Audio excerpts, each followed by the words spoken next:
Hello everyone, I'm the Pastor Tamaka, Apostolic Believers of Christ International, Bishop Salmian. The program like is share, subscribe, and post notification bell for update every day the new videos. Thank you so much. God bless us all. Diyos sa kanyang kabutihan sa ating pag-aral ng Biblia. Now, ating pag-aralan Elia tungkol po sa apoy na hindi mamatay. Na ito dapat natin mga kapatid malaman kung ano po ang dapat natin gawin. Now, sa Biblia mga kapatid, ito po ay ating pag-aralan ngayon. Elia tungkol sa kalalagyan po ng isang Elia mayaman. So ito po ating pag-aralan ngayon sa Sunday School teaching natin. Dahil malaga po ito. Kung bakit po napunta po mayaman doon sa nag-alab na apoy. So yan mga kapatid ang dapat natin malaman kung ano talaga ang ibig sabihin ng Biblia. Yung mga kapatid, buksan po natin. Ito po ang sinusunod natin sa ngayon mga kapatid ay napakalaga po ito para maiwasan natin ang apoy na hindi mamatay, at yan talaga ang pinakamahalaga sa atin na lahat po ng panahon na ating buhay ay ito po yung kaloob ng Diyos, pero sa ating pagkamatay kailangan alam natin kung saan ating destinasyon. Ito mga kapatid, sinabi ng Biblia dito po sa Lucas in chapter 16 verse 22 up to 30. Ito ating pala natin kahapon po is nadanit po ito sa live natin, pero kailangan natin ito ipaunawa at para po malaman natin ang ating katayuan ngayon.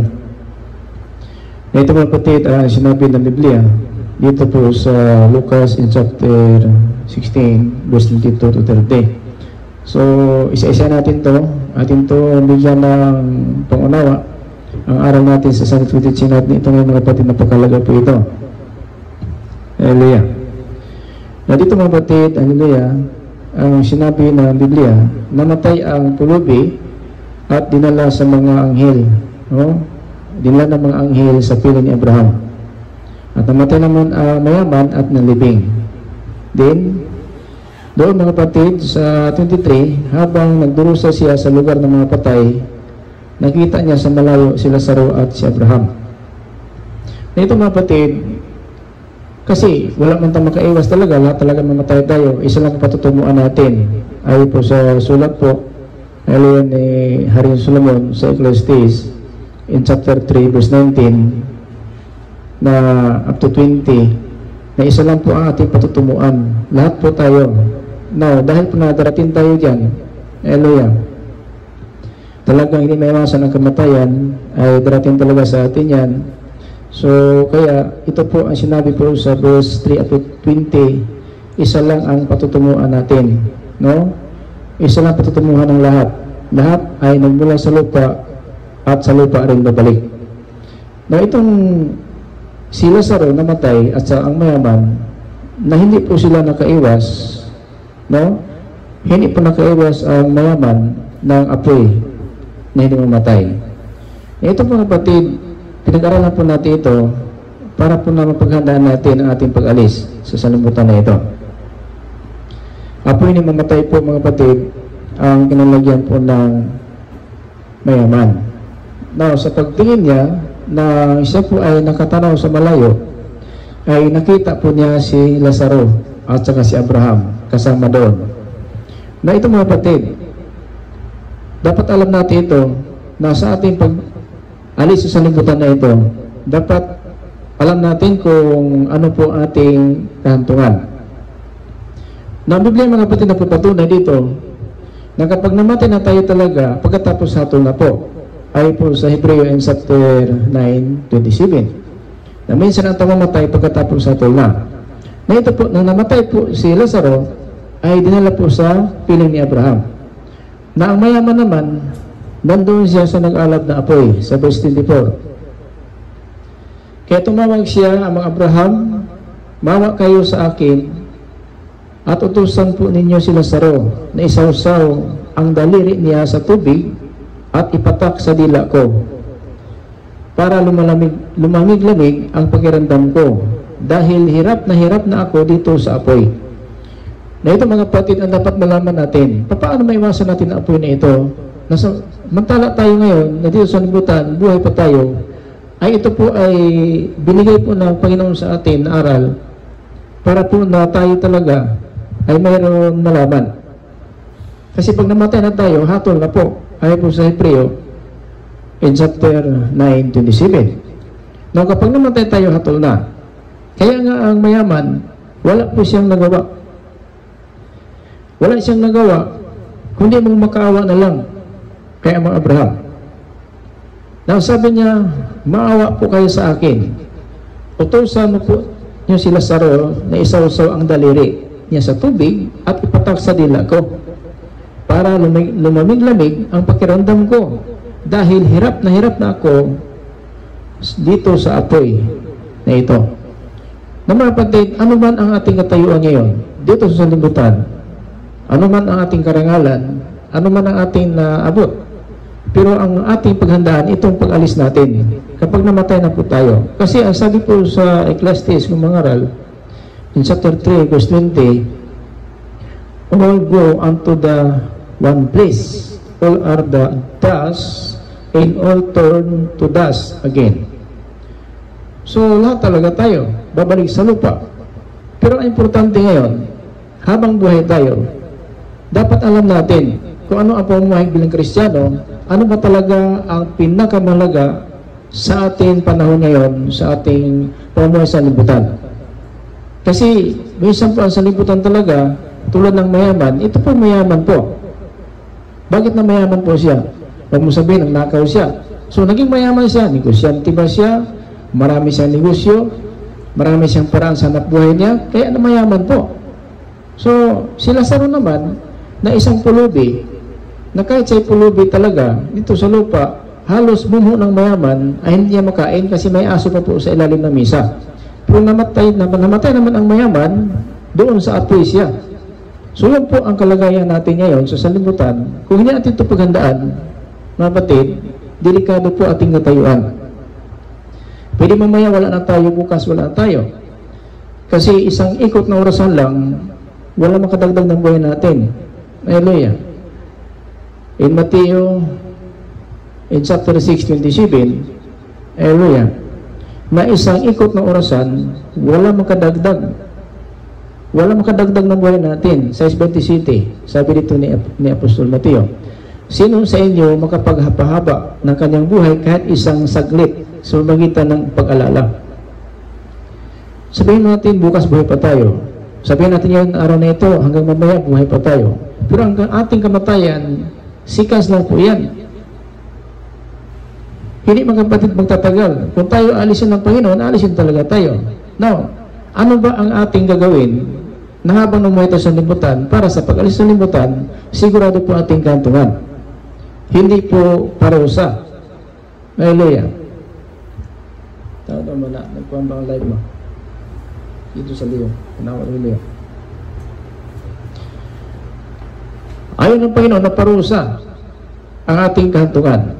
Nais ang Panginoon, hallelujah, na ang kantungan po natin, buhay na walang hanggang. Kaya ang kibos natin, paano maiwasan ang apoy na hindi mamatay? Mga kapatid, hindi maiwasan ang kamatayan, pero ang apoy na mamatay, maiwasan.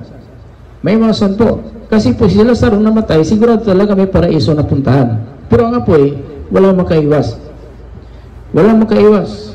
Lahat ng masama, itatapon doon sa datagatan apoy. Naway mga kapatid, ito po isang halimbawa sa atin ang pamuhay ng isang mayaman. O, sa verse 26, pakinggan natin. Hallelujah. Pero sumagot si Abraham, anak, alalahanin mo noon nabubuhay ka pa sa lupa, ay mabuti ang kalagayan mo, pero si Lazarus ay hirap na hirap. Ngayon naman, ay inaalyo siya rito at ikaw naman ang naghihirap. No? So mga kapatid, ganito po ang ating katayuan. Ganito ang kalagayan natin habang buhay tayo.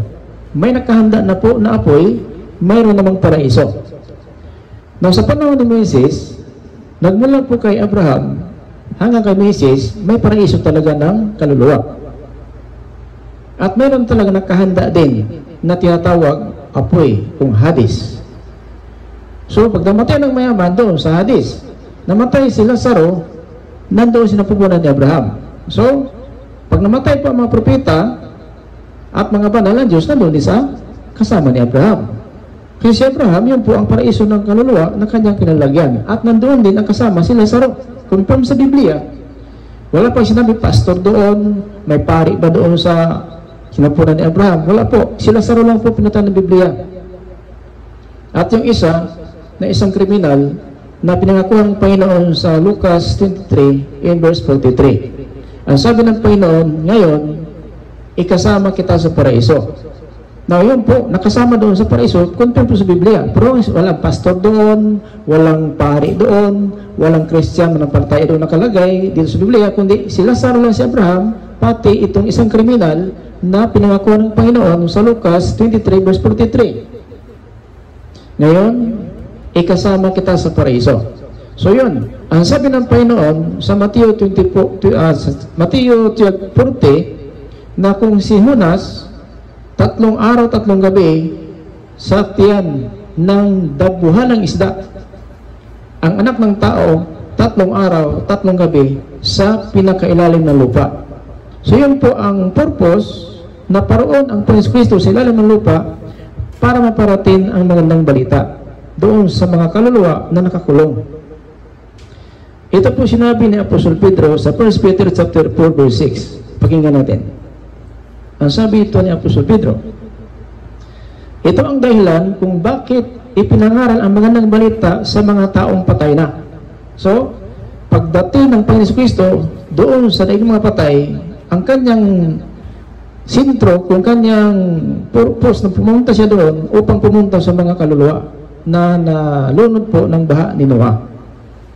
Yun po anong purpose na paroon ang Panginoon Kristo sa ilalim ng lupa 3 araw, 3 gabi upang pangaralan yung mga tao na hindi po sila nanampalataya sa panahon ni Noah. Maliwanag ang Biblia. Ang sabi nito, ito ang dahilan kung bakit ipinangaral ang mga balita sa mga taong patay na. Nang sa ganon, kahit patay na sila sa laman, kasi nalunod sila ng baha, at nahatulan, tulad ng lahat ng tao, mabubuhay pa rin sila sa espiritu gaya ng Diyos. So yan po, nakakulong po itong mga kaluluwa ito, nakakulong po itong mga kapatid sa 3:18-20, pakinggan natin. Hallelujah. Sapagkat si Kristo nga ay pinatay kahit wala siyang nagawang masama, at minsan lang siyang namatay para sa mga ibang patawad na makasalanan natin. Siya na walang kasalanan ay pinatay alang-alang sa ating mga makasalanan para madala tayo sa Diyos. So dalhin pala tayo doon sa kaharian dahil po sa kanyang namatayan. Pinatay siya sa laman pero binuhay siya sa espiritu. So alam natin 3 araw, 3 gabi na siya nasa ilalim ng lupa, buhay na buhay siya muli. Now anong pagpunta niya doon? In verse 19, sa kalagayan niyang espiritual, kung kaluluwa. Sa kalagayan ng espiritual, nangaral siya kahit sa mga espiritu na mga taong nakabilanggo. So yan po pala. Kaya tama, sabi niya sa chapter 4 verse 6, na ang magandang balita ay naparating sa mga patay na. Tayo pa kayo mga buhay ngayon. Gaano kaya ka-special tayo? Hallelujah. Kasi sa panahon ni Noah, walang Biblia. Walang Biblia sa panahon ni Noah. Wala pa. Si Moises nagsulat ng Biblia. So, sa panahon Noah, walang Biblia. Salita lang ni Noah, nangaral po ng pamuhay ng matuwid. Ayon po sa 2 Peter chapter 2 verse 5. Si Noah nangaral po tungkol sa matuwid na pumuhay. Pero, nakita ng Panginoon sa Genesis 1, si Noah lang ang nakita ng Diyos na matuwid sa kanyang paningin sa buong sanlibutan. Now, almost 100 years ginawa ang daong ni Noah. Kasi nagipag-usap ang Panginoon sa Genesis 5:32, 500 years si Noah. May 3 na siyang anak. Then, nagpakita muli ang Panginoon na ito talaga ay pinagsabihan na po siya na pumasok ka na sa daong. Nakipag-usap ang Panginoon, 500 years si Noah. Then, pagdating ng 600 years, nagpakita ang Panginoon kay Noah na 7 araw na lang, paulunan ko na ang lupa. Tapos na po ang daong. So, almost 100 years ginagawa ang daong. At yun po ang pagpakumbaba ng Diyos hanggang matapos ang daong. So, 100 taon. Hallelujah. Ang sinabi sa 19, sa kalagayan niyang espiritual, nangaral siya kahit sa mga espiritu ng mga tao na kabilanggo na hindi sumunod sa Diyos noong panahon ni Noah. Sa panahon niyaon, matyagang naghintay ang Diyos. Ang pagsampalataya nila sa Kanya. So, habang ginawa ang daong, nagtiyaga ang Diyos at naghintay na sana magkaroon sila ng panampalataya habang ginawa ang daong. So, ganun po kalayo o katagal ng pagpakumbaba ng Diyos kahit na po nangaral si Noah tungkol sa matuwid pumuhay, pero naghintay pa rin ang Panginoon, sana po may tumulong sa daong. Walang tumulong sa daong. 8 tao lang ang gumawa ng daong. 120 ang haba, 75 ang taas, no? Then 45 ang luwag. Ilang taon ginawa? 100 years ginawa ang daong. So ganun po ang pagpakumbaba ng Diyos. At ito, makaluluwa na ito, namatay nga sila sa laman dahil hindi sila nagkaroon pa ng palataya, pero mabuhay pa rin ang kanilang kaluluwa tulad ng Diyos. Mabuhay. So ito na po ang huling pagkabuhay, nahatulan na po ng Diyos ang lahat ng tao. Mabuti pa yun sila. May pag-asa pang mabuhay. Nakakulong na sila. Akala nila wala ng pag-asa kasi namatay ng baha, nalubos talaga sila, lunod talaga sila. Pero ang kaluluwa nila, doon sa ilalim ng lupa, nakakulong. Nakakulong po sila doon. Na tinatawag daigdig ng mga patay. Nakakulong sila doon. Yung po pinuntahan ng Panginoon Kristo para pangaralan po sila. Hallelujah. Habang ginawa ang daong, ngunit 8 tao lang ang sumampalataya at pumasok sa barko at naligtas sa tubig. 8 tao lang si Noah, asawa, anak na 3, asawa ng kanya anak na 3. 8 lang po sila ang nagkaroon pa ng palataya. Kaya sinabi si Genesis 1 na ang sabi ng Panginoon, ikaw lang ang nakita ko. Sa lahat ng tao sa buong sanlibutan, ikaw lang nakita kong matuwid. Kaya, ito mga kapatid, bilang babala sa atin, babala, mabuti pa may nakakulong sa Panginoon, nakulong sila. So sila po, special po sila na mabuhay sila muli. Kasi, namatay po sila ng baha dahil po sa kanilang mga kasalanan. Tayo ngayon, namatay tayo. Hallelujah, namatay ng sakit, namatay ng baril, namatay po ng, sabihin natin, nasagasaan. So, hindi po yan. Hindi hatol yan na kamatayan. Kasi normal lang pumatay tayo sa ganyan para. Pero yung pagbaha, hatol yun ng Diyos. Patayin ko ang lahat na may hininga. Yun po. Kaya nga, ang sabi ng Biblia, kahit patay ang katawan nila, pero mabuhay sa Espiritu tulad ng Diyos. Kaya sa atin ngayon, buhay pa tayo. Pero ang pumuhay natin, mga kapatid, mas delikado.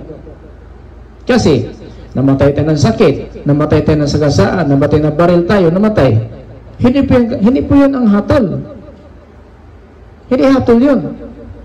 Maliban lang kung pinatay ka ng sila elektrika, kung ikaw pa hatol, bitay ka, sutulan ng kriminal, sa taas ng cross, talagang nabitay siya sa cross, nabitay siya sa taas ng cross, namatay siya, ayun, kung pinakakuha ng Panginoon, ikasama kita sa paraiso, dahil namatay ang kriminal sa kanya nagawang kasalanan.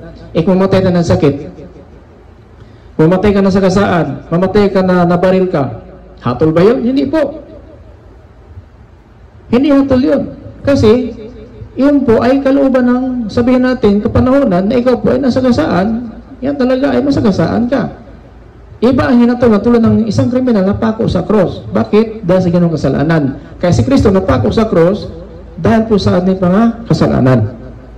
Now, yan po ay dinaan natin sa ating aral ngayon para malaman natin na mabuti pa yung panahon ni Noah, lahat nalunod ng tubig, may pag-asa mabuhay. Sabi na Apostol Pedro, dito mga kapatid sa 4:6, sa 1 Pedro, ito ang dahilan kung bakit ipinangaral ang magandang balita sa mga taong patay na.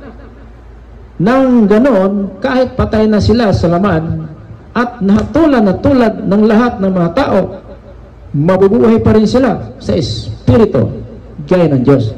Mabuti pa yun sila. May pag-asa pa ng buhay. Tayo ngayon, umaasa lang tayo. Pero ang totoo, walang maasahan. Kasi ang ugali natin, ang pamuhay natin sa limutan, hindi po tayo maging perfect dahil po sa pamuhay natin na hindi po natin nagawa kung ano ang kalooban ng Diyos. Napo tayo sa kapwa natin, napo tayo sa kaaway, hindi natin iniibig ating kapwa. So yun, marami po ang something sa ating panahon ngayon. Yung panahon ni Noah, kung tumulong sila sa daong, mga kapatid, makasakay sila sa daong.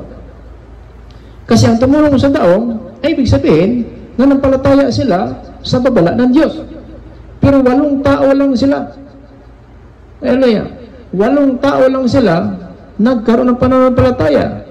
Yun po sinabi ng Biblia. Hallelujah. Sa 3:19. 8 tao lang sila nagkaroon ng pananampalataya. Kaya, napakahalaga mga kapatid na itong ating panahon ngayon, huwag natin tularan ang isang mayaman. Mayaman niya siya. Pero nang namatay ang mayaman, hallelujah, mayaman niya siya. Pero ang problema, kahit na po mayroon siyang kayamanan, hindi siya naligtas sa apoy. No? So, ganun talaga, no? So, dapat natin paghalagaan ito. Kasi ang kamatayan natin, hindi po natin alam. Kasi ang Diyos na po nakaalam kung kailan tayo alisin. Pakinggan natin mga batid ang Biblia sa Psalms 90 verse 3. Ito po sinabi ng Biblia. Sa 90 verse 3, dito po sa Psalms. Pakinggan natin ang sinabi ng Panginoon.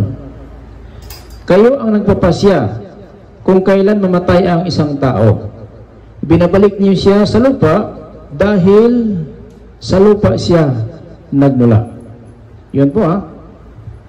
So ang sabi ng Biblia, kayo ang nagpapasya kung kailan mamatay ang tao. Ibabalik niyo siya sa lupa dahil sa lupa siya nagmula. So yan po ha, maliwanag po ang Biblia, ang Diyos na nagpapasya kailan mamatay ang tao. Minsan sinabi na iba, masamang damo kasi yan, kaya matagal namatay. Kalooban ng Diyos na talagang matagal pa siya. Hindi pa siya namatay. Kasi biblikal natin, ang sinabi po sa John 21 verse 22, ang sabi ng Panginoon kay Pedro, Pedro, kung nais ko, hanggang sa aking pagbabalik, buhay pa siya. Ano ang sayo? Sumunod ka lang sa akin. So kaya, huwag tayo mawala ng pag-asa. Habang buhay tayo, maglingkod at iwasan na po natin ang masama na pumuhay. Kasi, ang kasama ng tao, yan po ang naghatid sa atin sa kapamakan. Kasi ating pagka-Christian, sabi natin, pastor ako, Christian ako, may panampalataya ako, hanggang lang po dyan. Pero ugali natin, walang pagbabago. Masama pa rin. No? Kaliwat kanan, tawag, kaliwat kanan, tawag, kaliwat kanan, tawag. Kahit ano naman sinasabi, kahit hindi po nila nakakabuti sabihin, sinasabi pa rin. At ang ibang tao tinitingnan, at ang kanyang sarili, ay hindi po niya natingnan kung anong pamuhay niya sa Panginoon. Hindi po pwede ganyan na lang ating pag-asa. Umasa ng kaligtasan, pero at ba Christian, hindi mapagkinabangan. Bakit? Sa pagsimba, ligtas ka? Sa pagkinig mo salita, ligtas ka? Hindi po. Hindi lahat. Sapagkat sinabi sa Marcos 7:6. Anong sinabi Biblia? Hallelujah. Tama ang pagkasulat ni Propeta Isaias sa mga taong ito. Pinupuri nila ako sa kanilang bibig. Ngunit, malayo sa akin ang kanilang mga puso. Nga pinupuri daw. Amen, praise the Lord. Amen, praise the Lord. Amen, pastor. Hallelujah, praise the Lord. Hanggang lang po. Pero ang sabi ng Panginoon, ngunit ang kanilang puso malayo sa akin. So, kaya, hindi naman natin hindi masisi. Paglabas ng simbahan, pagdating sa bahay, sa kapitbahay nakatingin, sa ibang tao nakatingin, galing sa simbahan. O, diba? So, ang sabi ng Panginoon, tama ang pagkasulat ni Propeta Isaias sa mga taong ito. Marcos 7:6, pakinggan natin. Ito po, dahil naman ikaw nagsamba palagi, ligtas ka na? Hindi din. Ikaw ba talaga nagpupuri sa Panginoon? Hindi din. Ito, 7:6. Sinagot sila ni Jesus. Tamang-tama ang sinabi ni Isaias tungkol sa mga pakitang taong ito. Ayon sa nasusulat, sinabi ng Diyos, iginagalang ako ng mga taong ito sa kanilang labi, ngunit malayo sa akin ang kanilang mga puso. Amen. Praise the Lord. Hallelujah. Amen. Ito po mga kapatid, ginagalang, pinupuri ang Diyos, pero paglabas sa simbahan, wala na. Parang hindi po totoo. Tama ang sinabi ni Propeta Isaias. Pinupuri ako, ginagalang ako ng mga tao sa ilang labi, pero malayo sa akin ang kanilang puso. Kaya, paglabas pa lang sa simbahan, wala na. Iba ng ugali. Ang kapatid, parang ibang tao. Hindi marunong gumalang sa mga magulang. Kahit kapatid, naging kaaway. Sa bagay, ang Biblia, nagpapatunay ng kaaway sa bahay na po. Yun po. Hindi ba siyang Christian ako, pastor ako, manampalataya ako, napupuri ako, linggo-linggo nagsamba ako, hanggang sa pagsamba, ligtas ka na. Ikaw nakikinig, ligtas ka na. Hindi po. Bakit? Santiago 1:22, anong sabi Santiago? Kung may isang tao nakikinig, no? Hindi tayo nakikinig lang ng salita ng Diyos, utos ng Diyos, kundi ginagawa. Kung may nakikinig ng utos ng Diyos at hindi ginagawa, dinaya lang niya ang kanyang sarili. So, ganun po ang katayuan natin. Huwag natin dayan ang sarili natin. Ibig sabihin, simba tayo, nag-worship tayo, nagpupuri sa Panginoon, Amen, Pastor, Praise the Lord, Pastor. Hanggang na dyan, ligtas ka na. Kasi yung aral ni Pastor, yun ang dapat mong gawin. Galing sa Biblia.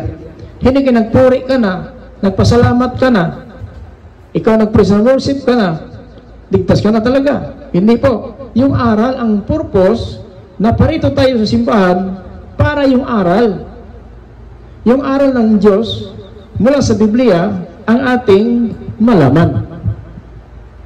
Hallelujah. Now, ang sabi ng sulat ni Salmista David, Panginoon, ikaw ang nagpapasya kung kailan mamatay ang tao. Binabalik mo siya sa lupa siya nagmula. So, yun po mga kapatid.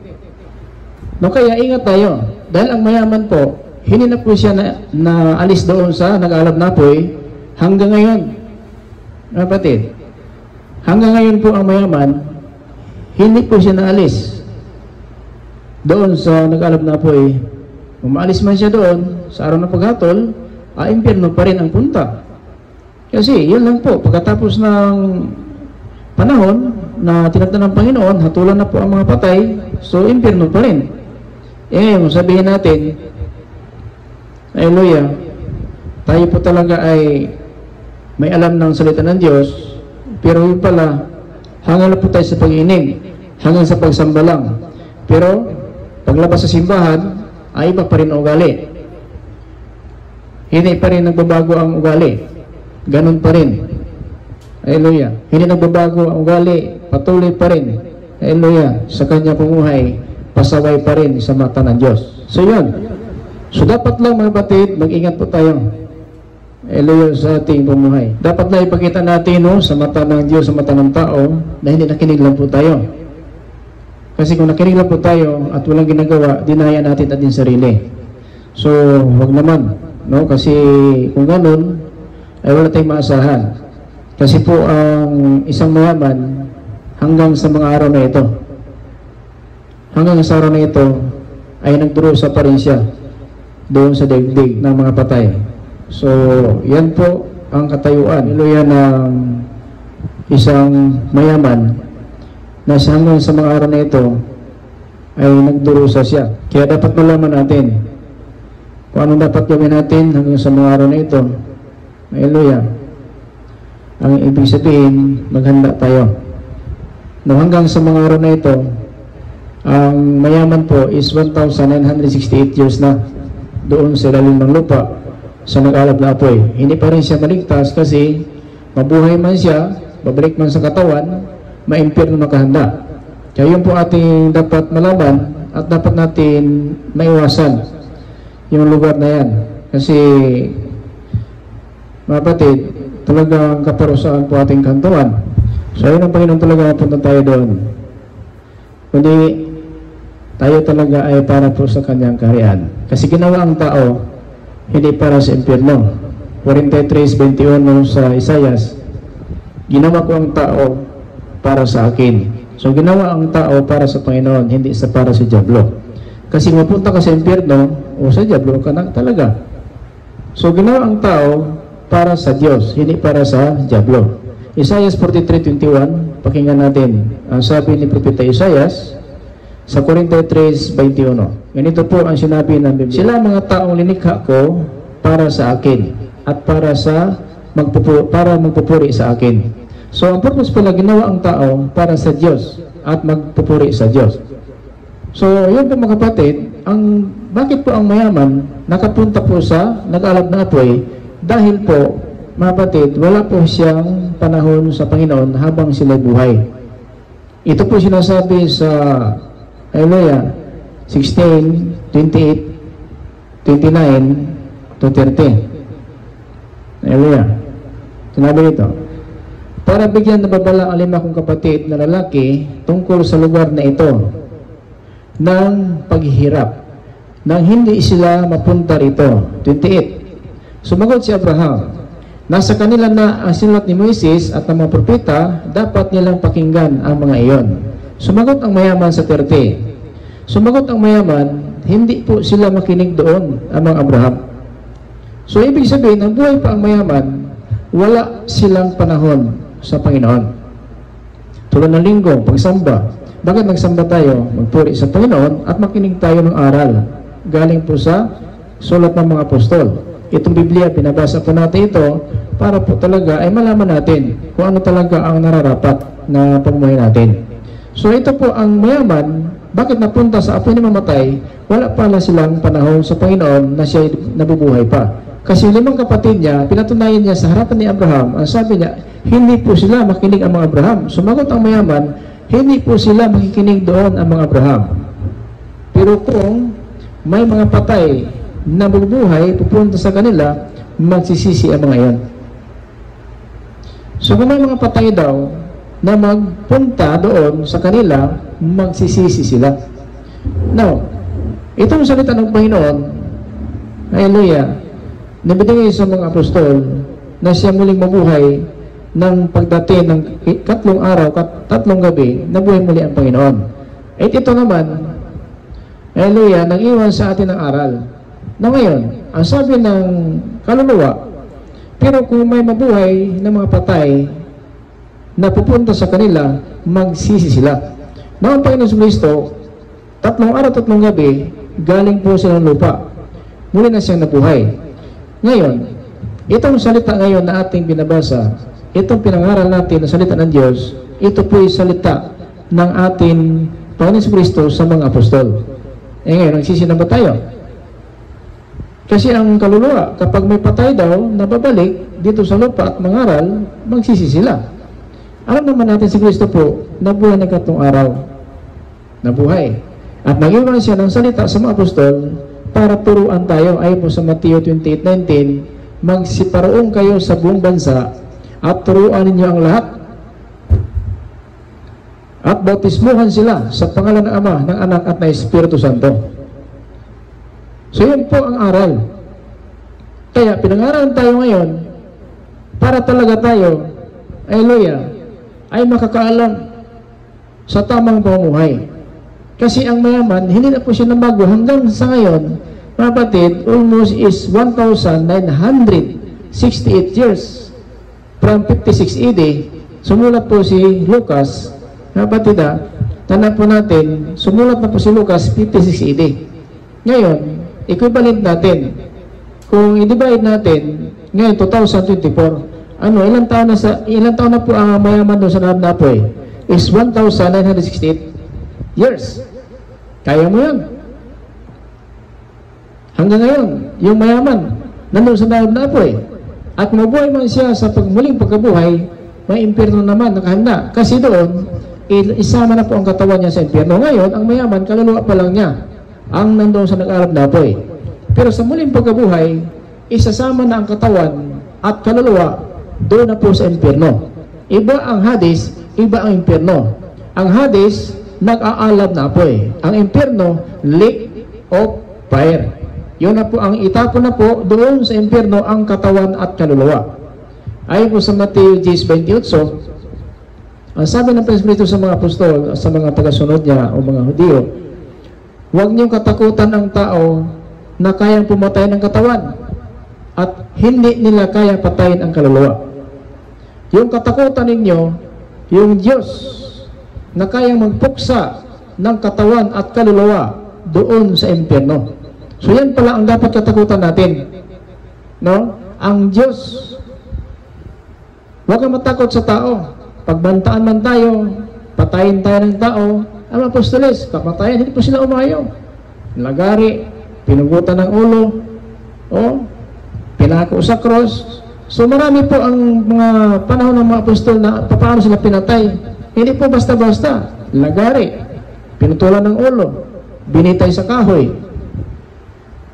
Si Apostol Pablo, ilang beses siya na sabihin natin, siya po ay kinalagkad at siya din ay binato.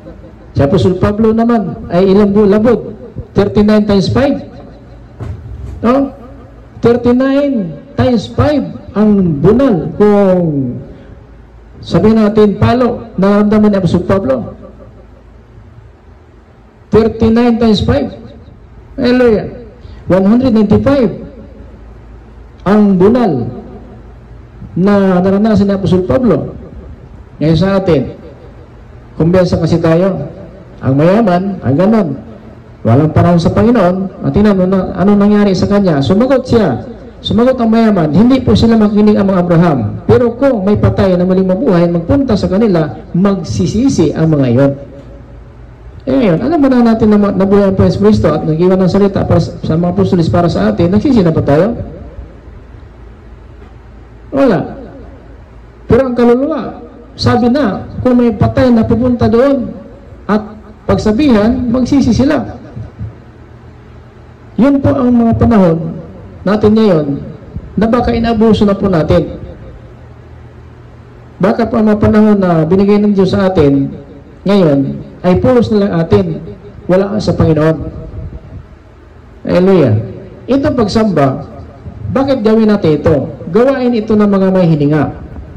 So Psalms 150 verse 6. Sambahin ang Diyos sa lahat na may hininga. Ngayon may hininga tayo, samba. Ngayon sa pagsamba, tulog lang tayo sambahan? Matulog lang tayo? Hindi po. Sa pagsamba, ang aral po na nakinig tayo, ginagawa natin ng aral. Kasi Santiago 1:22, kung nakinig lang tayo ng utos ng Diyos, hindi ginagawa, dinaya natin sarili natin. So ganun din. Walang pagsamba pa rin kung sa paglabas sa simbahan, yung aral ng Diyos na tinuturo sa atin, baliwalain natin ito. Kaya nga, ang sabi ng Panginoon sa Mateo 12:31, lahat ng kasalanan ng tao mapatawad. Lahat. Anong klaseng kasalanan mo? Lahat. Mapatawad yan. Kasi ang purpose na matay ang Panginoon sa taas ng krus para mapatawad tayo. Kaya lang, sa ating katigasan ng puso at isipan, imbis kapatawaran ang ating makamtan, kapahamakan at parusa. Dahil, pinangaral na po. Kaya lang, kapag nagsamba ang tao, humihilig sa simbahan at binabaliwala ang aral, paglabas sa simbahan, yung ugali niya, ganun pa rin. Hindi ginagawa ang napakinggan. Hallelujah. Kaya ang pagpapala, wala sa nakikinig na sa gumagawa. Ayon po sa Roma 2:13.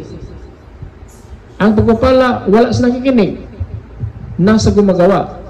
Kaya ang pagsamba, anong purpose samba tayo? Dahil po, pinangaralan tayo ng Diyos. Gusto ng Diyos na tayo mamuhay sa libutan na ito, may kasiguruan ng kaligtasan. Kasi ito po ating pinag-aralan, nakahanda na po ang apoy. Mayroong paraiso na naman. Sa panahon ni Abraham hanggang sa pagdating ni Kristo, may paraiso doon sa lupa. Mayroon po. Pumunta nga yan siya doon, sabi niya sa kriminal, ngayon, ikasama kita sa paraiso. Isa siya nagpunta, Mateo 12:40. Kung si Junas, 3 araw, 3 gabi. Ang Panginoon naman, 3 gabi, 3 araw. So yan po mga kapatid. 40 araw, 40 gabi ang Panginoon, siya po ay nag-ayuno din, na muli siyang nabuhay. So, pagkatapos ay nag-ayuno, na 40 araw, 40 gabi, umakyat siya sa langit. So yan na po, iniwanan tayo ng aral, sabi ni Apostol Pablo sa Galatians 1, nga to sa 12, na hindi ko ito pinangaral sa bigay sa akin ng taong karunungan, kundi ito'y kaloob kung ito papayag ni Jesucristo. Kaya itong aral na ito, huwag baliwalain. Sabi ng mayaman, kung may patay na muling nabuhay at magpunta sa kanila, sigurado magsisisi sila. Pero ngayon, alam naman natin itong sulat ng mga apostol galing sa Jesucristo, muli siyang nabuhay mula sa mga patay, pero hindi po lahat nakikinig at may magawa dito.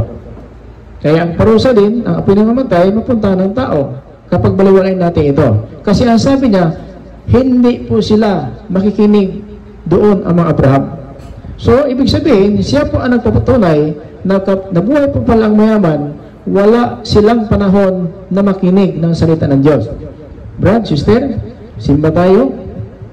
Punta tayo simbahan, Brad, sister. Makinig tayo ng aral ng Diyos. Pastor, meron kaming lakad bukas, Pastor. Punta kami ng Osaka, punta kami ng Nagoya, punta kami ng doon sa Kuwana. Punta kami sa Bulaklakan, Pastor. Nakaano po kami. O mabuti pa yung lakad. Pero ang salita ng Diyos, inayawan talaga. Inayawan nila ang salita ng Diyos. So yan po ang dahilan kung bakit ang parusa ng Diyos, hallelujah, ay naranasan kaagad ng mayaman. Apoy na mamatay. Bakit? Wala kasi silang panahon. Wala silang panahon sa Panginoon. At ito po, babala lang po sa atin, baka tuluyan tayo dyan. Hallelujah, sa ating pamumuhay ngayon. Sinabi ng Banal na Aklat na hindi nakikinig lang po tayo, kundi gawin natin ating napakinggan. Para po ang parusa ay hindi natin maranasan. Kung hindi mga kapatid, ang buhay na walang hanggan po ang ating makamtan. Kasi mahirap na po, umaasa po tayo ng kaligtasan, umaasa tayo ng pagpapala, yung pala ay sumpa ang ating maranasan. So ayaw ng Diyos na gano'n na lamang ating pag-asa, ito pala mga kapatid, wala tayong maasahan. Kasi ating kaibigan, ito po ang dalawang kaluluwa nakalagay doon sa paraiso, si Abraham at saka si Lazaro, pero ang mayaman, doon siya sa nag-aalab na apoy. At ito mga kapatid, hindi maiwasan ng lahat na tulad ng isang mayaman, wala pala silang panahon sa Panginoon. Wala pala silang time, no, sa Panginoon. At yan po ang dahilan bakit napunta, hallelujah, ang mayaman doon sa apoy. Dahil ang sabi niya sa Lucas 16 and verse 30, sumagot ang mayaman, hindi po sila makikinig doon ang mga Abraham. So, totoo po, hindi daw makikinig kasi alam niya ang ugali ng kapatid niya at saka ama niya.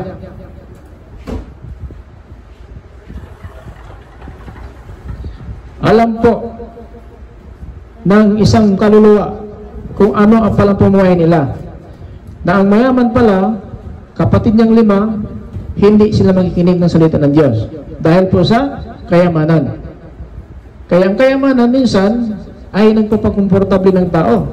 Ang problema pag namatay, saan kaya ang punta mo? So kaya, ang aral natin, ito po ay ginagawa natin na aral para matutunan natin kung paano tayo makaiwas ng apoy na hindi mamatay. Kasi mahirap na po. Hallelujah. Mahirap na po kung itong ating paglilingkod sa Panginoon ay hindi mapakinabangan. Hindi ba siya na araw-araw ka magsamba, araw-araw ka lumuhod sa Panginoon, pero ugali mo, walang pagbabago. No? Hindi pwede yun. Huwag mo sabihin, nagsamba ka, dahil sa pagsamba mo, ganun pa rin ugali masama. Hindi pwede, kasi ang masama, masama talaga. Ang matuwid ay matuwid. Yun po ang dapat natin gawin. Ingatan natin ang ating pamumuhay bilang Kristiyano, kasi ang mensahe natin para sa lahat ng nais na makaiwas na impyerno. Ikaw, kung di ka sa impyerno, ikaw, magsulog ka lang doon. Kasi ang mayaman doon, nung gumakaawa, almost 1,000 968 years until now. Sumulat si Lucas 56 AD. Si Lucas po sumulat na po na ang mayaman nandoon talaga sa nag-alab na apoy. Now, until now is 1,968 years. Then mabuhay man ang mayaman, impyerno pa rin. Dahil ang Hades, para lang sa kaluluwa yan, napapunta na impyerno. Then ang impyerno, tinatawag na lake of fire, kasama na po ang katawan doon, itapon. So yan po ang mahirap kung doon ka na sa impyerno. Kasi isasama na po ang katawan at kaluluwa doon sa impyerno. Kaya, yan ang dapat malaman at maiwasan natin na habang namuhay tayo, sana po, huwag baliwalain ang salita ng Diyos na pinapangaral po natin. Kasi maliwanag po sa ating givers dito sa Lucas 16:22-30. Sa verse 30, maliwanag po ang sagot. Sabi sa 29 kasi ni Abraham, sumagot si Abraham, nasa kanila na ang sulat ni Moises at ng mga propeta. Dapat nilang pakinggan ang mga iyon. So yun na po, itong Biblia na po, binabasa po natin ito. Malubin ng Diyos, makapag-live tayo araw-araw, makapag-post tayo ng mga video araw-araw. Pero para po ito sa atin, para po maiwasan po yung apoy. Para maiwasan yung apoy. Kasi pag hindi mo gagawin ang sulat ni Moises at ng mga propeta, mga apostol, yan ang dahilan bakit mapunta ang tao sa impyerno. So ano reliyon mo ngayon? Hindi ko sinabi mali reliyon mo. So ang importante ngayon, habang buhay pa tayo, ay dapat gawin natin. Gawin natin ang nararapat. Hindi tayo tagapakinig lang, kundi gawin natin. Santiago 1:22 na hindi nakinig lang tayo ng utos ng Diyos, kundi ginagawa. Kapag may nakinig na hindi ginagawa, dinayaan niya ang kanyang sarili. So wag natin dayan ang sarili natin. 30, sumagot ang mayaman, hindi po sila makikinig doon ang mga Abraham. So ibig sabihin na ang mayaman pala na buhay pa siya, yung pala ugali nila magkakapatid. Hindi po sila nakinig ng salita ng Diyos. Kasi siya po ang nagsalita dito. Ito po maliwanag. Sumagot ang mayaman, hindi po sila makikinig doon ang mga Abraham. So maliwanag po, confirm po dito na ang mayaman pala, bakit nakapunta sa impyerno doon sa nag-alab na apoy, bakit mapunta sa impyerno? Dahil po, hallelujah, wala silang panahon sa Panginoon po ang dahilan. Bakit napunta po sa impyerno ang tao? Kapag hindi po natin bigyan ng pagkataon ang Diyos. Kaya ito po, isang babala lang po sa atin. Sana po nakatulong po ito ating mag-aral ngayon sa ating Sunday School teaching. Sana po ay pahalagaan natin sa salita ng Diyos, kasi ito po talaga ay mahalaga na maiwasan natin ang apoy na hindi mamatay at ang impyerno na tinatawag lake of fire. So ang apoy na hindi mamatay, kaluluwa lang po nandoon. Pero ang impyerno, tinawag na lake of fire, yan na po katawan at kaluluwa.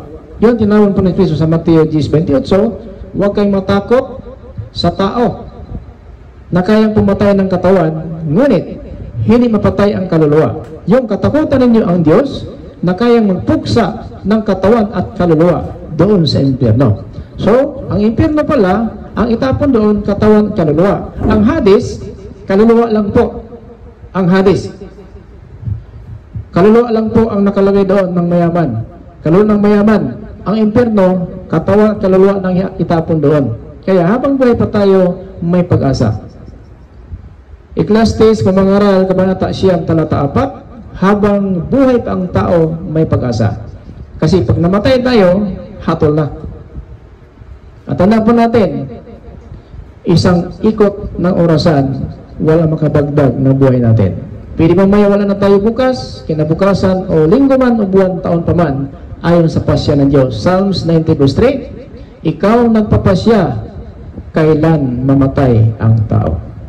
No? Salmo 90:3, ikaw ang nagpapasya kung kailan mamatay ang tao. Binabalik mo siya sa lupa, sapagkat sa lupa siya nagmula. Maliwanag po dito sa Salmo 90:3. Ito po, maliwanag po dito Pakinggan natin.